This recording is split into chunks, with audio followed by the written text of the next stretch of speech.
ಇಂದಿನ ಪ್ರಮುಖವಾದ ಉಪನ್ಯಾಸವನ್ನು ನೀಡಿರುವ ನಮ್ಮ ಸಂಸ್ಥೆಯ ಗೌರವಾನ್ವಿತ ವಿದ್ವಾಂಸರಾದ ಶ್ರೀ ಚೋಳ ಬಸವರಾಜ್ ಅವರೇ, ಶರಣ ಸಾಹಿತ್ಯ ಪರಿಷತ್ತಿನ ಜಿಲ್ಲಾ ಘಟಕದ ಅಧ್ಯಕ್ಷರಾದ ಶ್ರೀ ಸಿದ್ದರಾಮಯ್ಯ ಅವರೇ, ಎಲ್ಲ ಪದಾಧಿಕಾರಿಗಳೇ, ಮುಖ್ಯಸ್ಥರೇ, ಸನ್ಮಾನಿತರೇ, ಆತ್ಮೀಯರೇ, ಮೇಲೆ ಯಾರ್ಯಾರ ಅಧ್ಯಕ್ಷರಾಗಿ ಅವರವರ ಕಾಲದಲ್ಲಿ ಹೇಗೆ ಇದು ಬೆಳವಣಿಗೆಯನ್ನು ಸಾಧನೆ ಮಾಡಿ ಇಂದು ಇದು ತಾಲೂಕು ಮಟ್ಟಕ್ಕೂ ಕೂಡ ಇದು ತನ್ನ ಸೇವಾ ಪರಿಧಿಯನ್ನು ವಿಸ್ತರಿಸಿಕೊಳ್ಳುವಂತಹ ಸೇವೆಯನ್ನು ನಡೆಸಿಕೊಂಡು ಬರ್ತಾ ಇದೆ. ಅವರ ದೂರದೃಷ್ಟಿಯ ಫಲವಾಗಿ ಶಿವರಾಜ ರಾಜೇಂದ್ರ ಮಹಾಸ್ವಾಮಿಗಳವರು ಈ ಒಂದು ಅಖಿಲ ಭಾರತ ಶರಣ ಸಾಹಿತ್ಯ ಪರಿಷತ್ತಿನ ಸ್ಥಾಪಿಸುವುದರ ಮುಖಾಂತರವಾಗಿ ಶರಣ ಸಾಹಿತ್ಯವನ್ನು ಜನಸಾಮಾನ್ಯರಿಗೂ ಕೂಡ ತಲುಪಿಸಬೇಕು, ಅದರ ಮೂಲಕ ಅವರ ಬದುಕು ಹಸನಾಗಬೇಕು ಅನ್ನುವಂತಹ ಉದ್ದೇಶವನ್ನು ಇಟ್ಕೊಂಡು ಈ ಶರಣ ಸಾಹಿತ್ಯ ಪರಿಷತ್ತನ್ನು ಸ್ಥಾಪನೆ ಮಾಡಿದಂತಹ ನಮ್ಮ ಪರಮ ಪೂಜ್ಯರು ಕೂಡ ಒಂದು ರೀತಿಯಲ್ಲಿ ಔಪಚಾರಿಕವಾಗಿ ಮಕ್ಕಳಿಗೆ ಶಿಕ್ಷಣವನ್ನು ಕೊಟ್ಕೊಂಡು ಬಂದರೆ ಅನೌಪಚಾರಿಕವಾಗಿ ಬಸವಣ್ಣವರ ವಿಚಾರಗಳನ್ನು ತಲುಪಿಸಬೇಕು ಅಂತೇಳಿ ಗ್ರಾಮಾಂತರ ಬಸವ ಜಯಂತಿ ಕಾರ್ಯಕ್ರಮವನ್ನು ಕೂಡ ನಮ್ಮ ಪರಮ ಪೂಜ್ಯರು ಅದೇ ಸಂದರ್ಭದಲ್ಲೇ ಪ್ರಾರಂಭ ಮಾಡ್ಕೊಂಡು ಬಂದಂತಹ ಅವರಿಗೆ ಒಂದು ಸಾಂಸ್ಥಿಕವಾದಂಥ ಸ್ವರೂಪ ಅವರಿಗಿದೆ. ನಮ್ಮದು ಸಾಂಸ್ಥಿಕ ಸ್ವರೂಪ ಏನಿಲ್ಲ, ಅದು ನಿರಂತರವಾಗಿ ನಡ್ಕೊಂಡು ಬರ್ತಾ ಇರುವಂಥ ಕಾರ್ಯ ಸಮಾನಾಂತರವಾಗಿ ನಡ್ಕೊಂಡು ಬರ್ತಾ ಇದೆ ಅಂತ ಹೇಳ್ಕೊಳ್ಳೋದಕ್ಕೆ ತುಂಬ ಸಂತೋಷವಾಗ್ತಾ ಇದೆ. ಇವತ್ತು ಮಾದೇನಹಳ್ಳಿ ರೇಡ್ಗಾರದ್ದು ಬರಬೇಕಾಗಿತ್ತು, ಬಂದಿಲ್ಲ. ಮಲ್ಲಿಕಾರ್ಜುನವರ ತಮ್ಮನಾಗಿ ಅವರು ಇಲ್ಲಿ ಸೇವೆಯನ್ನು ಸಲ್ಲಿಸಿ ನಿವೃತ್ತರಾದಂತಹ ಅವರು ಗ್ರಂಥಪಾಲಕರಾಗಿ ಮಲ್ಲಿಕಾರ್ಜುನವರ ಹೆಸರಿನಲ್ಲಿ ರೇಣುಕಾರಾಜರು ದತ್ತಿಯನ್ನು ಇಟ್ಟಿದ್ದಾರೆ. ಅವರ ದತ್ತಿಯ ಉಪನ್ಯಾಸವನ್ನು ಏರ್ಪಾಟು ಮಾಡಿದ್ದಾರೆ. ಮಲ್ಲಿಕಾರ್ಜುನವರು ಇಲ್ಲಿ ವಿದ್ಯಾರ್ಥಿ ಅಲ್ಲ ಅವರು, ಆದರೆ ಪರೋಕ್ಷವಾಗಿ ವಿದ್ಯಾರ್ಥಿಗಿಂತಲೂ ಕೂಡ ಹೆಚ್ಚಿನ ನೆರವನ್ನು ಪೂಜೆಯನ್ನು ಪಡ್ಕೊಂಡಿರುವಂತಹವರು ಮಲ್ಲಿಕಾರ್ಜುನವರು ಅಂತ ಹೇಳಬೇಕಾಗಿರುವಂಥದ್ದು. ಏಕೆ ಅಂತಂದರೆ ಅವರು ಬೆಂಗಳೂರಿನಲ್ಲಿ ಅಭ್ಯಾಸ ಮಾಡಿ ಮೈಸೂರಿನಲ್ಲಿ JCSನಲ್ಲಿ ಅಭ್ಯಾಸ ಮಾಡುವಂಥ ಸಂದರ್ಭದಲ್ಲಿ ಅವರಿಗೆ ಆರ್ಥಿಕವಾಗಿ ತುಂಬ ಕಷ್ಟ ಇದ್ದಂಥ ಸಂದರ್ಭದಲ್ಲಿ ಪರಮ ಪೂಜ್ಯರು ಆಗಿಂದಾಗಿ ಅವರಿಗೆ ಹಣವನ್ನು ಕಳಿಸಿ ಅದನ್ನ ಹೇಗೆ ಬಳಕೆ ಮಾಡಿಕೊಡ್ಬೇಕು ಅಂತ ಹೇಳಿ, ಜೊತೆಗೆ ಹಣವನ್ನು ಇವರು ನೇರವಾಗಿ ಕೊಡದೆ ಅಲ್ಲಿ ರಾಜೇಂದ್ರ ಸ್ವಾಮಿಯವರಿಗೆ ಕಳಿಸಿ ಸ್ವಾಮಿಗಳ ಹತ್ರ ನೀನು ಎಷ್ಟು ಬೇಕೋ ಅಷ್ಟು ಮಾತ್ರನ ಏನಕ್ಕೆ ಉಪಯೋಗ ಮಾಡಬೇಕು ಅದಕ್ಕೆ ಮಾತ್ರ ಬಳಸ್ಕೊಳ್ಬೇಕು ಅನ್ನುವಂತಹ ವ್ಯವಸ್ಥೆಯನ್ನು ಮಾಡಿ, ಆಮೇಲೆ ಅವ್ರಿಗೊಂದು ಮಾತನ್ನು ಅವ್ರ ಪತ್ರದಲ್ಲಿ ಬರೆದಿದ್ದಾರೆ. ಅಲ್ಲಿ ಸ್ವಾಮಿಗಳಿಗೆ ತುಂಬ ಗೌರವವಾಗಿ ನಡ್ಕೊಳ್ಬೇಕು, ನೀನು ಬಹಳ ಶಿಷ್ಟಾಚಾರವನ್ನು ಪಾಲನೆ ಮಾಡಬೇಕು ಅನ್ನುವಂತಹ ಮಾತುಗಳನ್ನು ಕೂಡ ಅವರಿಗೆ ಪತ್ರದಲ್ಲಿ ಬರೆದಿರುವಂತಹ ಅವರು. ಹಾಗೆ ಅವರ ಅಭ್ಯಾಸ ಮಾಡಿ ಸರ್ಕಾರಿ ನೌಕರರಾಗಿ ಸೇರಿಕೊಳ್ತಾರೆ. ಅವರು ತಾಂತ್ರಿಕ ಇಲಾಖೆಯಲ್ಲಿ ಸಹಾಯಕ ನಿರ್ದೇಶಕರಾಗಿ ಅವರು ನಿವೃತ್ತರಾಗ್ತಾರೆ. ಅವರು ಅತ್ಯಂತ ಪ್ರಾಮಾಣಿಕತೆ, ನಿಷ್ಠೆ, ಶ್ರದ್ಧೆಯಿಂದ ಇದ್ದಂತಹ ಅವರು ಯಾವುದೇ ಇವತ್ತಿನ ಭ್ರಷ್ಟಾಚಾರದ ಲಂಚ ಅದು ಇದಕ್ಕೆ ಯಾವ ಕೂಡ ಅವರಿಗೆ ಆಸ್ಪದವನ್ನು ಕೊಟ್ಟಂತಹವರಲ್ಲ. ಅವರಿಗೆ ನಿವೃತ್ತರಾದ ಎಷ್ಟೋ ವರ್ಷಗಳ ಮೇಲೆ ಅವರ ನಿವೃತ್ತಿ ಸೌಲಭ್ಯ ಲಭ್ಯ ಆಯಿತು ಅಂತ ತಿಳ್ಕೊಳ್ಳಿ. ಅವರಿಗೆ ನಮಗೂ ಗೊತ್ತಿರಲಿಲ್ಲ, ಅದು ಮೊನ್ನೆ ಅವರಿಗೆ ಅದೊಂದು ಕಾರ್ಯಕ್ರಮ ಆದಾಗ ಗೊತ್ತಾಯ್ತು ಅವರಿಗೆ ಯಾಕೆ ಅದು ಅವರಿಗೆ ನಿವೃತ್ತಿ ಸೌಲಭ್ಯ ಬರಲಿಲ್ಲ ಅಂದರೆ ಅವರಿಗೆ ಲಂಚ ಕೊಡಲಿಲ್ಲ ಬೇರೆಯವರಿಗೆ ಕೆಲಸ ಮಾಡೋರಿಗೆ ಅಂತೇಳಿ. ಅವರಿಗೆ 8-9 ವರ್ಷದ ಯಾವಾಗಲೂ ಅವರಿಗೆ ಎಷ್ಟು ವರ್ಷದ ಕಾಲದ ನಂತರ ಅವರಿಗೆ ನಿವೃತ್ತಿ ಸೌಲಭ್ಯಗಳು ಲಭ್ಯ ಆಗುವಂಥ ಕೆಲಸ ಆಯಿತು.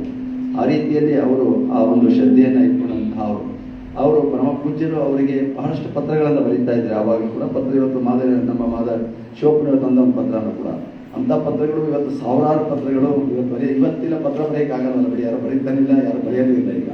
ಈಗೆಲ್ಲ ಮೊಬೈಲಲ್ಲಿ ಹಾಕ್ಬಿಟ್ಟೋರಲ್ಲ, ಅದನ್ನು ಕೆಲಸ ಮಾಡ್ಬಿಟ್ಟೋದಿಲ್ಲ ಈಗ. ಅದರಿಂದ ಯಾರು ಹಿಂದೆಲ್ಲ ಪತ್ರನೇ ಬರೀತಾ ಇದ್ರು. ಪರಮ ಪೂಜ್ಯರಿಗೆ ಸೈನಿಕ ಸೈನ್ಯ ಸೇರಿದವರು ಎಲ್ಲೋ ಕೆಲಸ ಮಾಡ್ತಾ ಇರುವಂಥವ್ರು ಅವರೆಲ್ಲ ಪೂಜ್ಯರಿಗೆ ಪತ್ರ ಬರೀತಾ ಇದ್ರು, ಉತ್ತರ ಬರೀತಾ ಇದ್ರು. ಪೂಜ್ಯರು ಅವರೇ ತಮ್ಮ ಸ್ವಂತ ಕೈಯಿಂದಲೇ ಬರೀತಾ ಇದ್ರು. ಅವ್ರ ಟೈಪ್ ಇಲ್ಲ, ಏನಿಲ್ಲ, ಹಸ್ತದಿಂದಲೇ ಅವರು ಪತ್ರಗಳನ್ನು ಬರೀತಾ ಇದ್ರು. ಇವತ್ತು ಕೂಡ ಆ ಪತ್ರಗಳನ್ನು ಅನೇಕರು ಫೋಟೋ ಇಟ್ಕೊಂಡ್ರೆ ಪೂಜ್ಯರೇ ಅಂತ ಪೂಜೆ ಮಾಡ್ತಾರೆ. ಅದನ್ನು ಆ ರೀತಿಯಲ್ಲಿ ಅದಕ್ಕೆ ಗೌರವವನ್ನು ಕೊಡುವಂಥ ಕೆಲಸವನ್ನು ಅವ್ರು ಮಾಡ್ಕೊಂಡು ಬರ್ತಾ ಇದ್ದಾರೆ. ಹಾಗೆ ಮಾದನಲ್ಲಿ ನಮ್ಮ ಮಲ್ಲಿಕಾರ್ಜುನವರಿಗೆ ಅನೇಕ ಪತ್ರಗಳನ್ನು ಪೂಜ್ಯರು ಬರೆದಿರುವಂತಹ ಅವರು ಅವರೆಲ್ಲ ಹಾಗೆ ಅವರ ಸಂಗ್ರಹವನ್ನು ಇಟ್ಟು ಅದೊಂದು ಪುಸ್ತಕದ ರೂಪದಲ್ಲಿ ರೇಣುಕಾರನ್ನು ಮಾಡಬೇಕು ಅಂತ ಮಾಡಿದ್ದಾರೆ. ಅದಕ್ಕಿಂತ ಹೆಚ್ಚಾಗಿ ಬಂದಿದೆ ಪುಸ್ತಕ. ಅದರ ಜೊತೆಗೆ ಅವರಿಗೆ ತುಂಬ ದೊಡ್ಡ ಸಂಪರ್ಕ ಇದೆ. ಯಾರಪ್ಪ ಅಂದರೆ ಕಡಲ ತೀರದ ಭಾರ್ಗವ ಅಂತ ಹೇಳಿಸ್ಕೊಳ್ಳುವಂಥ ಶಿವರಾಮ್ ಕಾರಂತರು ಬಹಳ ಹತ್ತಿರದ ಸಂಪರ್ಕ ಇತ್ತು ಅವರಿಗೆ. ಅವರಿಗೆ ಮಕ್ಕಳ ಸಮಾನವಾಗಿ ನೋಡುವಂತಹ ವ್ಯಕ್ತಿಯಾಗಿದ್ದಂಥ ಮಲ್ಲಿಕಾರ್ಜುನವರು. ಅವರೇನೇ ಬೆಂಗಳೂರಿಗೆ ಬರಬೇಕಾದ್ರೆ ಬೆಂಗಳೂರಿನಲ್ಲಿ ಏನೇ ಕಾರ್ಯಕ್ರಮ ಬಂದರೂ ಕೂಡ ಮಲ್ಲಿಕಾರ್ಜುನ ತಿಳಿಸೇ ಅವರು ಬರ್ತಾ ಇದ್ರು. ಅದೆಲ್ಲ ವ್ಯವಸ್ಥೆ ಮಾಡಬೇಕಾದಂಥ ಮಲ್ಲಿಕಾರ್ಜುನನೇ ಮಾಡ್ತಾ ಇದ್ರು. ಅವರ ಮಗನಿಗೆ ಸೀಟ್ ಕೊಡಿಸ್ಬೇಕಾದ್ರೂ ಕೂಡ JSSನಲ್ಲಿ ಇಂಜಿನಿಯರಿಂಗ್ ಕಾಲೇಜಿನಲ್ಲಿ ಆ ಸಂದರ್ಭದಲ್ಲಿ ಕೂಡ ಅವ್ರನ್ನ ಕರ್ಕೊಂಡೋಗಿ ಅಲ್ಲಿ ಶ್ರೀಗಳಿಗೆ ಹೇಳಿಸಿ ಶಿವರಾಮ್ ಕಾರಂತರ ಮಗನಿಗೆ ಇಂಜಿನಿಯರ್ ಓದಿಸಕ್ಕೂ ಕೂಡ ಅವರಿಗೆ ಮಾರ್ಗದರ್ಶನವನ್ನು ಮಾಡಿದಂತಹ ಅವರು. ಆ ರೀತಿ ಶಿವರಾಮ ಕಾರಂತರ ಒಂದು ಸಂಪರ್ಕ ಬಹಳ ಜಾಸ್ತಿ ಇತ್ತು ಅವರಿಗೆ. ಅವರು ಪತ್ರ ಬರೆದಂತಹ ಬಹಳಷ್ಟು ಇದಾವೆ ಅವರು ಎಲ್ಲವೂ ಕೂಡ. ಅವು ಹೆಂಗಿದಾವಪ್ಪ ಅಂತ ಪತ್ರಗಳು ಅಂದರೆ ವಿವೇಕಾನಂದ ಅಳಸಿಂಗಿನ ಬರೆದ್ರಲ್ಲ ಪತ್ರಗಳು, ಆ ರೀತಿಯಲ್ಲಿ ವಿವೇಕಾನಂದ ಅಳಸಿಂಗ ಅಂತ ಪತ್ರ ಮಾಲಿಕೆನೇ ಒಂದು ಪುಸ್ತಕ ಇರುವಂತಹದ್ದು. ಆ ರೀತಿಯಲ್ಲಿ ಮಲ್ಲಿಕಾರ್ಜುನವರಿಗೆ ಮತ್ತೆ ನಮ್ಮ ಶಿವರಾಮ ಕಾರಂತರಿಗೆ ಅಷ್ಟು ಅವಿನಾಭಾವ ಸಂಬಂಧ ಇದ್ದಂಥದ್ದು. ಅವರು ಬೆಂಗಳೂರಿಗೆ ಬಂದಾಗ ಎಲ್ಲೆಲ್ಲಿ ಉಳ್ಕೊಳ್ಳೋದಕ್ಕೆ ಅವ್ರ ವ್ಯವಸ್ಥೆ ಮಾಡುವಂಥದ್ದು, ವಸತಿ, ಊಟ, ಮತ್ತೊಂದು ಅವರಿಗೆ ಸಾರಿಗೆ ಕರ್ಕೊಂಡು ಬರೋದು ಎಲ್ಲವನ್ನೂ ಕೂಡ ಮಲ್ಲಿಕಾರ್ಜುನರೇ ನೆರವೇರಿಸ್ತಾ ಇದ್ರು. ಅಷ್ಟರ ಮಟ್ಟಿಗೆ ಅವ್ರ ಮೇಲೆ ನಂಬಿಕೆ ಇಟ್ಕೊಂಡಿದ್ರು. ಅಷ್ಟು ಆ ಸಂಬಂಧ ಬಾಂಧವ್ಯವನ್ನು ಬೆಳೆಸ್ಕೊಡ್ತಾ ಇದ್ರು. ಇವರು ಕೂಡ ಅವ್ರ ಮನೆಗೆ ಹೋಗ್ತಾ ಇದ್ರು, ಬರ್ತಾ ಇದ್ರು. ಆ ಸಂಪರ್ಕವನ್ನು ತುಂಬ ಹಿರಿಯರ ಜೊತೆಯಲ್ಲಿ, ದೊಡ್ಡ ವ್ಯಕ್ತಿಗಳ ಜೊತೆಯಲ್ಲಿ ಅಂತಹ ಸಂಪರ್ಕವನ್ನು ಅವ್ರು ಇಟ್ಕೊಂಡಂತಹ ಅವರು. ಅದೇ ಅವರ ದೊಡ್ಡ ಒಂದು ವ್ಯಕ್ತಿತ್ವ ಏನಪ್ಪ ಅಂದರೆ, ನಾವು ಯಾರ ಜೊತೆಲಿ ಇರ್ತೀವೋ ಅದರ ವ್ಯಕ್ತಿತ್ವ ನಮಗೂ ಬರ್ತದೆ ಗೌರವ. ನಾವು ಯಾರ ಜೊತೆ ಸಂಪರ್ಕ ಇರ್ತೀವೋ ಆ ಸಂಪರ್ಕದಲ್ಲಿದ್ದರೆ ಅದೇ ರೀತಿ ನಮಗೂ ಒಂದು ಗೌರವ ಅನ್ನುವಂಥದ್ದು ಸಿಗ್ತಾ ಹೋಗ್ತಾ ಇದೆ ಅನ್ನುವಂಥದ್ದು ನಮ್ಮ ಭಾಷಣದಲ್ಲಿ ಅನೇಕ ಕಡೆ ಕೇಳ್ತಾ ಇರುವಂತಹ ಅವರು. ಹಾಗೆ ಶಿವರಾಮ ಕಾರಂತರಂತಹ ಬಹುದೊಡ್ಡ ಸಾಹಿತಿಗಳ ಸಂಪರ್ಕ ಇವತ್ತು ಜ್ಞಾನಪೀಠ ಪ್ರಶಸ್ತಿ ಪಡೆದಂತಹ ಅವರು. ಅವರ ಒಂದು ನಿಕಟವಾದ ಸಂಪರ್ಕವನ್ನು ಅವರು ಇಟ್ಕೊಂಡಂತಹ ಅವರು, ಆ ಬಾಂಧವ್ಯವನ್ನು ನಿರಂತರವಾಗಿ ಬೆಳೆಸ್ಕೊಂಡು ಬಂದಂತಹ ಅವರು. ಅವ್ರು ಹೇಳಿದಾಗೆ ಅವರು ಕೊನೆ ತನಕ ಮದುವೆನೇ ಆಗಲಿಲ್ಲ. ಅವರು ಹಾಗೆಯೇ ಇದ್ದು ತಮ್ಮ ಜೀವನವನ್ನು ಕೊನೆಗೊಳಿಸ್ಕೊಂಡಂತಹ ಅವರು. ಅದಕ್ಕೆ ನನಗೇನು ಅನ್ನಿಸ್ತಾ ಇದ್ದಪ್ಪ ಅಂದರೆ ಅವ್ರ ತಂದೆಯವರು ಪುಟ್ಮಲಯ್ಯ ಅಂತ ಕಾಣಿಸ್ತವ್ರು. ಆ ಪುಟ್ಮಲಯ್ಯ ತಾತ ಅಂತ ಕರಿತಾ ಇದ್ರು ಅವ್ರನ್ನ. ಅವರು ಮನೆಯೇ ಬಿಟ್ಬಿಟ್ಟಿದ್ರು, ಮಕ್ಕಳು ಬಿಟ್ಬಿಡಿದ್ರು, ಎಲ್ಲ ಇವನ್ನ ಯಾರು ನೋಡ್ತಾ ಇಲ್ಲ ಅವರು. ಆ ರೀತಿಯಲ್ಲಿ ಬಿಟ್ಟು ಗದಿಗೆ ಮಠ ಸೇರ್ಕೊಂಡ್ಬಿಟ್ಟಿದ್ರು. ಗದಿಗೆ ಮಠ ಸೇರ್ಕೊಂಡು ಹೇಗಿದ್ರಪ್ಪ ಅಂದರೆ ಸ್ವಾಮಿಗಳಿಗಿನ್ನ ಜೋರಾಗಿದ್ರು. ಅಷ್ಟು ಆಚಾರವಂತ ವಿಚಾರವಂತಾಗಿದ್ರು. ಆ ಗದ್ಯ ಪೂಜೆ ಅಷ್ಟು ಶ್ರದ್ಧೆಯಿಂದ ಮಾಡ್ತಾ ಇದ್ರು. ಬೆಳಗಿನ ಜಾವ ಪೂಜೆ ಮಾಡಿ ಅವರು 5 ಗಂಟೆ 6 ಗಂಟೆ ಈಚೆಗೆ ಭಸ್ಮ ಧರಿಸ್ಕೊಂಡು ಬಂದರು ಅಂದರೆ ಒಬ್ಬ ಶರಣ ಬಂದು ನಿಂತ್ಕೊಂಡು ಕಾಣಿಸ್ತಾ ಇತ್ತು. ಆ ರೀತಿಯಲ್ಲಿ ಇವತ್ತಿನಾಗೆಲ್ಲ ಗದ್ಗೆ ಮಠ ಅವಾಗ ತುಂಬ ಕಾಡಿದ್ದವಾಗ ನಡ್ಕೊಂಡು ಹೋಗೋಕೆ ಕಷ್ಟ ಆಗ್ತಿತ್ತು. ಅಂತಹ ಕಾಲದಲ್ಲಿ ಯಾರೂ ಇರ್ತಾ ಇರಲಿಲ್ಲ, ಅವರೊಬ್ಬರೇ ಇರ್ತಾ ಇದ್ರು. ಅಲ್ಲಿ ಅದು ಗದಿಯಲ್ಲಿ ಅಮಾಂತೇಶ್ವರ ಗದಿಯಲ್ಲಿ ಸೇವೆಯನ್ನು ಮಾಡ್ಕೊಂಡು ಬಂದಂಥವರು. ಆ ಒಂದು ಪರಂಪರೆಗೆ ಅವ್ರು ಏನು ಬಂತ ಏನೋ ಗೊತ್ತಿಲ್ಲ. ಅದಕ್ಕೆ ಆ ಕಾರಣದಿಂದಾಗಿ ಮಲ್ಲಿಕಾರ್ಜುನ ಹಾಗೆ ಉಳ್ಕೊಂಡು ಅವರು ಯಾವುದೇ ಸಾಂಸಾರಿಕ ಬದುಕಿಗೆ ಅವರು ಹೋಗದೆ ತಮ್ಮ ಜೀವನವನ್ನು ಕೊನೆಗೊಳಿಸ್ಕೊಂಡಿರುವಂತಹವರು. ಒಟ್ಟಿನಲ್ಲಿ ಅವರ ಬದುಕು ಅನ್ನುವಂಥದ್ದು ಇವತ್ತು ಒಂದು ಆದರ್ಶವಾಗಿರುವಂಥದ್ದು. ಅಂತಂದರೆ ಮದುವೆ ಆಗಬಾರ್ದು, ನೀವು ಆದರ್ಶ ಆಗಿದೆ ಅಂತ ತಿಳ್ಕೊಂಬಂದು ಅವ್ರು ಯಾವ್ದು ಬೇಕಾದ್ರೆ ನಿಮಗೆ ಆಯ್ಕೆ ಮಾಡ್ಕೊಳ್ಳೋದಕ್ಕೆ ಬೇಕಾದಷ್ಟು ವಿಚಾರಗಳಿರುವಂಥದ್ದು. ಅವರ ಪ್ರಾಮಾಣಿಕತೆ ಇರ್ಬೋದು, ಶ್ರದ್ಧೆ ಇರ್ಬೋದು, ಅವರ ನಿಷ್ಠೆ ಇರ್ಬೋದು, ಅವರ ಕೆಲಸದಲ್ಲಿ ಎಷ್ಟು ಪ್ರಾಮಾಣಿಕವಾಗಿ ಕೆಲಸ ಮಾಡ್ತಿದ್ರು ಅನ್ನುವಂಥದ್ದು, ಮತ್ತು ಬೇರೆಯವರಿಗೆ ಸಹಾಯವನ್ನು ಮಾಡುವಂಥ ಮನೋಭಾವ ಇದ್ದಲ್ಲ, ಅಂಥ ಆದರ್ಶಗಳು ನಿಮ್ಮೆಲ್ಲರಿಗೂ ಕೂಡ ಇವತ್ತು ಮಾರ್ಗದರ್ಶಕವಾಗಿರುವಂಥವರು. ಅವಳನ್ನು ನೀವೆಲ್ಲರೂ ಕೂಡ ಆದರ್ಶವಾಗಿ ಇಟ್ಕೊಂಡು ಇವತ್ತೇನು ಉಪನ್ಯಾಸವನ್ನು ಇಲ್ಲಿ ಏರ್ಪಾಡು ಮಾಡಿದ್ದಾರೆ. ನಮ್ಮ ಕೆ ಬಸವರಾಜರು ಅದನ್ನು ಕುರಿತು ವಿಶದವಾಗಿ ನಿಮಗೆ ಅವರ ಬಗ್ಗೆ ನಿಮ್ಮೆಲ್ಲರಿಗೂ ಕೂಡ ಮಾಹಿತಿಯನ್ನು ಒದಗಿಸಿಕೊಡುವಂತಹವರಿದ್ದಾರೆ. ಈ ಉಪನ್ಯಾಸ ಯಶಸ್ವಿಯಾಗಿ ನಡೆಯಲಿ ಅಂತ ಹೇಳ್ತಾ, ಇವತ್ತು ವಿಶೇಷವಾಗಿ ನಮ್ಮ ಶಿವರುದ್ರಯ್ಯ ಮತ್ತು ರೇಣುಕಾರಾಧ್ಯ ಇಬ್ಬರು ಕೂಡ ಈ ಒಂದು ಸಂಸ್ಥೆಯಲ್ಲಿ ಸೇವಕರಾಗಿ ಕೆಲಸವನ್ನು ಮಾಡಿ ನಿವೃತ್ತರಾಗಿದ್ದಾರೆ. ಅವ್ರನ್ನ ಇವತ್ತು ಗೌರವಿಸುವಂಥ ಕೆಲಸ ಮಾಡಿದ್ದಾರೆ. ಶಿವರುದ್ರಯ್ಯ ಇಷ್ಟೊಂದು ಚೆನ್ನಾಗಿ ಮಾಡಿದ ನನಗೆ ಸಂತೋಷ ಆಗ್ತದೆ ನೋಡಿ. ನಾವು ರಿಟೈರ್ಡ್ ಆಗುವಾಗಲೂ ಹಿಂದಿಲ್ಲ, ಇಷ್ಟು ಭಾಳ ಸಂಗೀತ ನೋಡೋಕ್ಕೆ ಆಗ್ತಿರಲಿಲ್ಲ. ಅವಾಗ ರಿಟೈರ್ಡ್ ಆಗಿ ಇಷ್ಟು ವರ್ಷ ಆದರೂ ಕಾಲು ಮುರ್ಕೊಂಡು ಏಟಾಗಿ ಮಲಗಿದ್ರು ಅವರು. ಆದರೂ ಕೂಡ ಚೆನ್ನಾಗಿ ಹೊಸ ಜೀವನ ಪಡ್ಕೊಂಡ್ಬಿಟ್ಟು ಇಷ್ಟು ಚೆನ್ನಾಗಿ ಅಂತ ನೋಡಿ ಅಷ್ಟೇ ಸಂತೋಷ ಆಗ್ತಾ ಇತ್ತು. ಅಷ್ಟು ಈ ರಿಟೈರ್ಡ್ ಆಗಿ ಎಷ್ಟು ವರ್ಷ ಆಗಿರ್ಬೇಕು ಗೊತ್ತಿಲ್ಲ ಅವ್ರಿಗೆ. ರಿಟೈರ್ಡ್ ಆದ್ಮೇಲೆ ಬರ್ತಾ ಇದ್ರು ಅವರು. ಸ್ವಲ್ಪ ಕಾಲು ಏಟಾದ್ಮೇಲೆ ಆಮೇಲೆ ಬಿಟ್ಬಿಟ್ರು ಅವರು. ಅವ್ರಿಗೆ ಸೊಸೈಟಿದವರೆಲ್ಲ ಕೆಲಸ ಮಾಡ್ತಾ ಇದ್ದಾರೆ ಇದೆಲ್ಲ ಕೂಡ. ಅವರ ಶಿವರುದ್ರಯ್ಯ ಇಲ್ಲಿ ನೌಕರರಾಗಿ ತುಂಬ ಚೆನ್ನಾಗಿ ಸೇವೆ ಮಾಡೋದು. ಪ್ರಾರಂಭದಲ್ಲಿ ಬೆಳಗ್ಗೆ ನಿಷ್ಠೆ ಶ್ರದ್ಧೆಯಿಂದ ಕೆಲಸ ಮಾಡುವಂಥ, ಕಸ ಗುಡಿಸೋದಾಗಲಿ ಮತ್ತೊಂದಾಗಿ ಬಂದು ಇವತ್ತು ನಾವು ನೆನೆಸ್ಕೋಬೇಕು. ಅವನು ಇವತ್ತು ಯಾರು ಮಾಡ್ತಾ ಇಲ್ಲ ಹಂಗೆ ಯಾರನ್ನು. ಆ ರೀತಿಯಲ್ಲಿ ಶ್ರದ್ಧೆಯಿಂದ ಬಂದು ತನ್ನ ಕೆಲಸ ಆಯ್ತು, ತನ್ನ ಕಾಯಕ ಆಯ್ತು. ಆಮೇಲೆ ಜಾತ್ರೆಯಲ್ಲಿ ಅಷ್ಟು ಹಸಿಕ ರಾಶಿ ಗೊತ್ತಿತ್ತಲ್ಲ, ಅದನ್ನೆಲ್ಲ ಅವನೇ ಸ್ವಚ್ಛ ಮಾಡಿ ಗೊತ್ತು ಮಾಡ್ತಿದ್ದಾರಪ್ಪ ಅಂದರೆ ಶಿವರುದ್ರಯ್ಯ ಕಟ್ ಮಾಡ್ತೀವಿ. ಯಾರು ಮಾಡೋಕೆ ಆಗ್ತಾಯಿಲ್ಲ. ಎಲ್ಲ ಅವಾಗೆ ಅವನೇ ಕೂತ್ಕೊಂಡು ಬೆಳಗಿನ ಸಾಯಂಕಾಲದಾಗ ಅದನ್ನೆಲ್ಲ ಸ್ವಚ್ಛ ಮಾಡಿ ಆ ಹಲಸಿನಕಾಯನ್ನೆಲ್ಲ ಸ್ವಚ್ಛ ಮಾಡಿಕೊಡುವಂಥ ಕೆಲಸವನ್ನು ಶಿವರುದ್ರಯ್ಯ ಮಾಡ್ತಿದ್ದೆ. ಈಗ ಅವ್ನ ಮಗ ಮಾಡ್ತಾನೆ ಉದ್ದೇಶ ಅಷ್ಟು ಚೆನ್ನಾಗಿ ಮಾಡಲ್ಲ. ಆದರೂ ಕೂಡ ಆ ಥರ ಮಾಡೋಕ್ಕಾಗೋದಿಲ್ಲ, ಆ ಶ್ರದ್ಧೆಯಿಂದ ಮಾಡೋಂಥ ಕಾಣೋದಕ್ಕಾಗೋದಿಲ್ಲ. ಅವ್ನು ಬರುವಂಥವಾಗಿ ಎಳ್ಕೊಂಬರ್ಬೇಕು, ಏನೋ ಕೊಡಬೇಕು, ಮಾಡಬೇಕು. ಶಿವರುದ್ರಯ್ಯ ಹಂಗಲ್ಲ, ನನ್ನ ಕರ್ತವ್ಯ ನಾನು ಮಾಡಬೇಕು ಅಂತೇಳಿ ಅವ್ರು ಮಾಡ್ತೀವಿ. ಈಗ ಕರ್ತವ್ಯ, ಶ್ರದ್ಧೆ, ಸೇವೆ ಒಟ್ಟದೆ ಬಿಡಿ. ಇವತ್ತು ಬಲವಂತ, ಒತ್ತಾಯ, ಇನ್ನೇನೇ ಆಮಿಷ ಎಲ್ಲ ಇರ್ತದೆ ಜಾಸ್ತಿ ಇರುವಂಥದ್ದು. ಅಂಥ ಪರಿಸರ ನಿರ್ಮಾಣ ಆಗುತ್ತಿದೆ, ಏನು ಮಾಡೋಕ್ಕಾಗ್ತಾ ಇಲ್ಲ. ಆದರೆ ಶಿವರುದ್ರಯ್ಯ ಸೇವೆಯನ್ನು ಈ ಸಂಸ್ಥೆಯಲ್ಲಿ ನಡೆಸ್ಕೋಬೇಕು, ಮಠದಲ್ಲೂ ಕೂಡ ನಡೆಸ್ಕೊಳ್ಬೇಕಾಗಿರುವಂಥದ್ದು.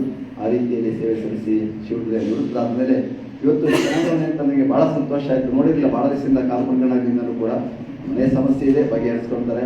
ಇನ್ನೇನು ರೇಣುಕಾರಾಧ್ಯನೂ ಕೂಡ ಕನ್ನಡ ಪಂಡಿತನಲ್ಲಿ ಭಾಳ ವರ್ಷಗಳ ಕಾಲ ಸೇವೆ ಸಲ್ಲಿಸಿ ಆಮೇಲೆ ಸಂಸ್ಕೃತ ಕಾಲೇಜಿಗೆ ಅವರು ಟ್ರಾನ್ಸ್ಫರ್ ಆಗಿರ್ಬೋದು, ಅಲ್ಲಿ ನಿವೃತ್ತರಾಗಿ ಇವತ್ತು ಕೂಡ ಮಠದಲ್ಲಿ ಆ ಊಟದ ಪ್ರಸಾದದ ಕೆಲಸವನ್ನು ಮಾಡ್ತಾ ಇರುವಂತಹವರು ಈ ಇಬ್ಬರನ್ನ ಗೌರವಿಸುವಂಥ ಕೆಲಸವನ್ನು ಕೂಡ ಮಾಡಿರುವಂಥದ್ದು ಅಷ್ಟೇ ಸಂತೋಷ ಪಡುವಂತಹ ಸಂಗತಿ ಎನ್ನುವಂತಹ ಮಾತನ್ನು ಹೇಳ್ತಾ, ಆ ಜೊತೆಗೆ ನಮ್ಮ CMR ಅವರೊಂದು ಅವರ ಸ್ಮರಣಾರ್ಥವಾಗಿ ನಮ್ಮ ಈ ಕಾಲೇಜಿನಲ್ಲಿ ಓದಿದಂತಹ ಅವರಿಗೆ ಪ್ರಥಮ ಬಂದಂತಹ ಅವರಿಗೆ ಬಹುಮಾನವನ್ನು ಕೊಡ್ಕೊಂಡು ಬರ್ತಾ ಇದ್ದಾರೆ. ಪ್ರತಿ ವರ್ಷವೂ ಕೂಡ ಬಸವರಾಜರು ಅವರ ಅಣ್ಣತಂದೆಲ್ಲರೂ ಕೂಡ ಇಟ್ಟು ಹಣವನ್ನು ಇಟ್ಟು ಅದು ಯಾರು ಪ್ರಥಮವಾಗಿ ಪ್ರತಿಭಾವಂತರಾಗಿರೋ ಅಂತಾರೆ ಅವರಿಗೆ ಪ್ರತಿ ವರ್ಷವೂ ಕೂಡ ಅವರಿಗೆ ಗೌರವಿಸುವಂಥ ಕೆಲಸ ಮಾಡ್ಕೊಂಡು ಬರ್ತಾ ಇದ್ದಾರೆ. CMR ಬಗ್ಗೆ ನಿಮಗೆ ಹಳಬರಿಗೆಲ್ಲ ಗೊತ್ತು, ಇದು ಹೊಸಬರಿಗೆ ಯಾರಿಗೂ ಗೊತ್ತಿಲ್ಲ. CMR ಅಂತಂದರೆ ಅವರೊಬ್ಬ ಕರ್ಮಯೋಗಿ ಇದ್ದ ಹಾಗೆ ಅವರು ಕೂಡ ಅದೇ ರೀತಿಯಲ್ಲಿ ಸೇವೆಯನ್ನು ಸಲ್ಲಿಸ್ಕೊಂಡು ಬಂದಂತಹ ಬೆಳಗ್ಗೆ 6:30ಗೆ ಮನೆ ಬಿಟ್ಟು ಬಂದರೆ ಇನ್ನು ಯಾವಾಗ ಮನೆ ಸೇರಿದ್ರೆ ಗೊತ್ತಿಲ್ಲ. ಅವರು ಅಷ್ಟರ ಮಟ್ಟಿಗೆ ಅವರು ಊಟಕ್ಕೆ ತಿಂಡಿಗೆ ಬರ್ತಿದ್ರೆ ಹೊರತು ಮಿಕ್ಕಂತೆ ಮಠ ಅವರು BKL ಇವರೆಲ್ಲರೂ ಕೂಡ ಈ ಕಾಯಕ ಶ್ರಮದಾನ ಇತ್ತಲ್ಲ, ಈ ಶ್ರಮದಾನದ ಕೆಲಸದಲ್ಲಿ ಅವರೇ ಜವಾಬ್ದಾರಿಯಿಂದ ಕೆಲಸವನ್ನು ಮಾಡ್ತಿದ್ದಾರೆ. ಹೊಲದ ಕೆಲಸ ಇರ್ಬೋದು, ಮತ್ತೊಂದು ಕೆಲಸ ಇರ್ಬೋದು. ಅವರು ಪಾಠನೂ ಅಷ್ಟೇ ಚೆನ್ನಾಗಿ ಮಾಡೋರು. ಇದು ವೇದಾಂತ ವಿಭಾಗದಲ್ಲಿ ಕೆಲಸ ಮಾಡ್ತಾ ಇದ್ರು. ಅಲ್ಲಿ ಪಾಠ ಮಾಡಿ ಬೆಳಗ್ಗೆ ಯಾವತ್ತೂ ಪಾಠ ನಿಲ್ಲಿಸೇ ಇಲ್ಲ. ಅವರು ಪ್ರತಿ ದಿವಸವೂ ಕೂಡ ಪಾಠವನ್ನು ಮಾಡುವಂಥವ್ರ ಜೊತೆಗೆ ಕಥೆಗಳನ್ನು ಹೇಳೋರು ಜಾಸ್ತಿ, ಉಪಕಥೆಗಳನ್ನು ಹೇಳುವಂಥ ಕೆಲಸ ಅವ್ರಿಗೆ ಜಾಸ್ತಿ ಇತ್ತು. ಮತ್ತು ಅವರು ಪ್ರತಿ ವರ್ಷ ಗಣೇಶೋತ್ಸವದಲ್ಲಿ ಶಮಂತೋಪಾಖ್ಯಾನ ಅವರೇ ಮಾಡ್ಕೊಂಡ್ಬಿಟ್ಟು ಮನೆ ತನಕ ವಿಕೇಂದ್ರ ಮಾಡ್ತಾರೆ. ಈಗ ಅದು ಮುಂದುವರ್ಸ್ಕೊಂಡಿಗ ಆ ಶಮಂತೋಪಾಖ್ಯಾನವನ್ನು ಕಥೆನ CMR ಎಷ್ಟು ವರ್ಷ ಮಾಡ್ಕೊಂಡ್ಬಂದ್ರೆ ಗೊತ್ತಿಲ್ಲ ಅವ್ರಿಗೆ. ಇರೋವರೆಗೂ ಕೂಡ ಅವರೇ ಮಾಡ್ಕೊಂಡು ಬರ್ತಾ ಇದ್ದಂತ. ರಘೋ ಬಂತು ಮೂರ್ನಾಮ ಅಂತ ಕಥೆ ಹೇಳು. ರಘೋ ಬಂತು ಮೂರ್ನಾಮ, ಬ್ರಹ್ಮ ವಿಷ್ಣು ಮಹೇಶ್ವರ ಅಂತ ಹೇಳಿ ಆ ಸಣ್ಣ ಸಣ್ಣ ಕಥೆನ ತುಂಬ ಚೆನ್ನಾಗಿ ಹೇಳೋವಂಥವ್ರು. ಈ ನನಗೆ ಕೇಳಿದಂಗೆ ಚಿಲ್ಲರೆ ಅಂಗಡಿನೋ ಚಿನ್ನಂಗಡಿನೋ ಅಂತ ಹೇಳೋರು ಅವರು. ಈ ಸಣ್ಣ ಸಣ್ಣ ಅಂಗಡಿ ಇರ್ತಿದ್ವಲ್ಲ ಅವು ಚಿನ್ನಂಗಡಿ ಕಣೆ ಅಲ್ಲಿ ಚೆನ್ನಾಗಿ ದುಡಿಮೆ ಮಾಡ್ತಾರೆ ಅಂತ ಹೇಳ್ತಾ ಇರೋರಿಗೆ ಸಣ್ಣ ಸಣ್ಣ ಕಥೆಗಳನ್ನು ಕೂಡ ಚೆನ್ನಾಗಿ ಅವರು ಹೇಳ್ತಾ ಇರುವಂಥವ್ರು. ಅವರ ಹೆಸರಿನಲ್ಲಿ ಅವರ ಕುಟುಂಬದವರು ಕೂಡ ಇವತ್ತು ಇಲ್ಲಿ ಪ್ರತಿಭಾವಂತರಿಗೆ ಗೌರವಿಸುವಂಥ ಕೆಲಸವನ್ನು ಮಾಡ್ತಾ ಇರುವಂಥ ತುಂಬ ಸಂತೋಷ ಅಂತ ಹೇಳ್ತಾ, ಇವತ್ತಿನ ಈ ವೃತ್ತಿ ಉಪನ್ಯಾಸ ಯಶಸ್ವಿಯಾಗಿ ನಡೀಲಿ. ನಮ್ಮ ಸಿದ್ದರಾಮಯ್ಯನವರ ವರ್ಷ ನಿರಂತರ ಸೇವೆ ಮಾಡ್ಕೊಂಡು ಬರ್ತಾ ಇದ್ದಾರೆ. ಅವರು ಈ ವರ್ಷ ನಿವೃತ್ತರಾಗ್ತೀನಿ ಅಂತ ಹೇಳ್ತಾ ಇದ್ದಾರೆ. ಬ್ಯಾಡಿ, ಇನ್ನ ನಿವೃತ್ತರಾಗಲೇಬೇಡಿ, ಇನ್ನೊಬ್ರಿಗೆ ಕೊಡ್ತೀನಿ ಅಂತ ಹೇಳ್ತಾವ್ರು. ಆದರೆ ಯಾಕೆ ಏನಾಗಲ್ಲ ನಿಮಗೆ? ಇನ್ನು ಚೆನ್ನಾಗಿ ಇದ್ದೀರಲ್ಲ, ಯಾಕೆ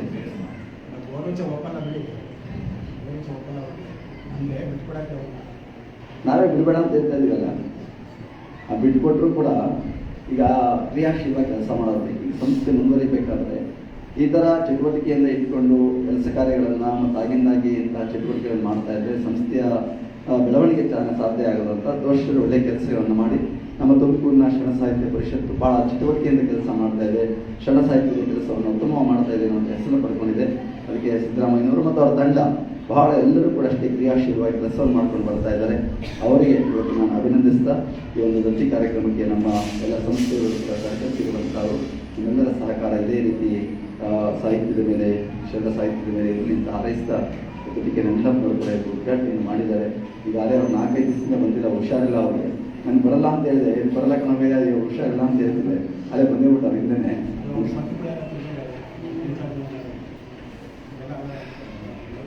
ಈಗ ಈ ಪುಸ್ತಕ ಬರೋಕ್ಕೆ ಇವರೇ ಕಾರಣ. ಮುಂದೆ ರೇಣುಕಾರಾತ್ರಿ ಪತ್ರನ ನೋಡ್ಬಿಟ್ಟು ಇಂಥ ಪತ್ರಗಳಿದೆ, ಇದು ಯಾಕೆ ಇದು ಮಾಡ್ತಾರೆ, ಇದನ್ನು ಪುಸ್ತಕ ಮಾಡಿಸಿ ಅಂತೇಳಿ ಮಾರ್ಗದರ್ಶನ ಮಾಡಿದಂಥ ಟಿಕನ್ ಅವರು ಅವರಿಗೆ ಮಾಡಿಸೋದ್ರ ಮುಖಾಂತರ ಲ್ಯಾಮಿನೇಷನ್ ಮಾಡಿಸಿ ಬಹಳ ಅಮೂಲ್ಯವಾದಂತಹ ಪತ್ರಗಳು ಇದು ಅಂತೇಳಿ ಅದನ್ನೆಲ್ಲ ಸಂಗ್ರಹ ಮಾಡಿ ನೋಡಿ ಓದಿ ಅವ್ರ ಮನೆಗೆ ಹೋಗೋರು ಎಷ್ಟು ಸತಿ ಹೋಗ್ಬಿಟ್ಟು ನೋಡೋಕೆ ಅವನ ಆ ರೀತಿಯಲ್ಲಿ ಅವನ್ನೆಲ್ಲ ಸಂಗ್ರಹ ಮಾಡ್ಕೊಂಡು ಈಗ ಒಂದು ಬೈದು ಇಟ್ಕೊಂಬಂದವ್ರು ಅದೇನು ಇಟ್ಕೊಂಬಂದವ್ರು ಗೊತ್ತಿಲ್ಲ. ಅದು ದೋಷಕನಿಗೆ ಎಲ್ಲ ಮಾಡ್ಕೊಂಡು ಅವನ್ನೆಲ್ಲ ರೆಡಿ ಮಾಡ್ಕೊಂಡಿದ್ದಾರೆ.